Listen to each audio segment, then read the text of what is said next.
tropikal mengenai krisis global seperti ancaman wabak dan konflik antara negara mendominasi 10 carian tertinggi menerusi Google dalam kalangan rakyat Malaysia pada tahun 2022. Carian kata kunci PRN Johor di tempat ke-10 dengan jumlah tertinggi pelayarnya di negeri Johor. Barisan Nasional BN memenangi 40 daripada 56 kerusi DUN yang dipertandingkan pada 12 Mac lalu. COVID-19 varian Omicron yang mula dikesan di Afrika Selatan pada November 2021 melonjakkan kadar carian mengenainya di Malaysia setelah kes pertama dibimbangi varian itu dikesan di dalam negara lebih sebulan selepas itu. Malah, kemunculan subvarian Omicron meningkatkan carian di Google berkaitan simptom varian berkenaan terutamanya pada Februari.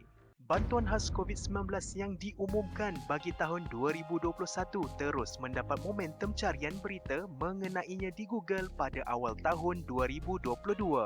Antara carian kaitan adalah BKC Semakan Fasa 4, tarikh bayaran BKM 2022 dan Semakan BKM Bujang. Carian berita mengenai e-Pemula, satu daripada inisiatif kerajaan di bawah Belanjawan 2022 bagi membantu meringankan beban kewangan belia, membantu pemulihan perniagaan fizikal dan menggalakkan transaksi tanpa tunai melonjak sejak permohonannya bermula pada April.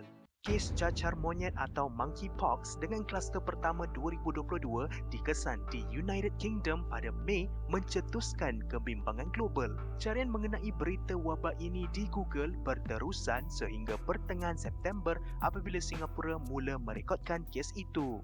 Penyakit berjangkit influenza menduduki di tangga kelima dalam carian berita trending di Google apabila simptom penyakit menunjukkan peningkatan yang mendadak di kalangan kanak-kanak pada Julai. Penyakit tangan, kaki dan mulut HFMD mencatat satu jumlah gandaan besar pada pertengahan tahun 2022 dengan Selangor mencatatkan kes tertinggi berbanding negeri-negeri lain dengan kanak-kanak adalah golongan yang banyak mengalami HFMD. Antara carian berita tertinggi adalah berkaitan kata kunci Perdana Menteri Malaysia. Kadar carian di Google meningkat terutamanya selepas PRU15 dengan carian kaitan Perdana Menteri ke-10 dan Perdana Menteri PRU15.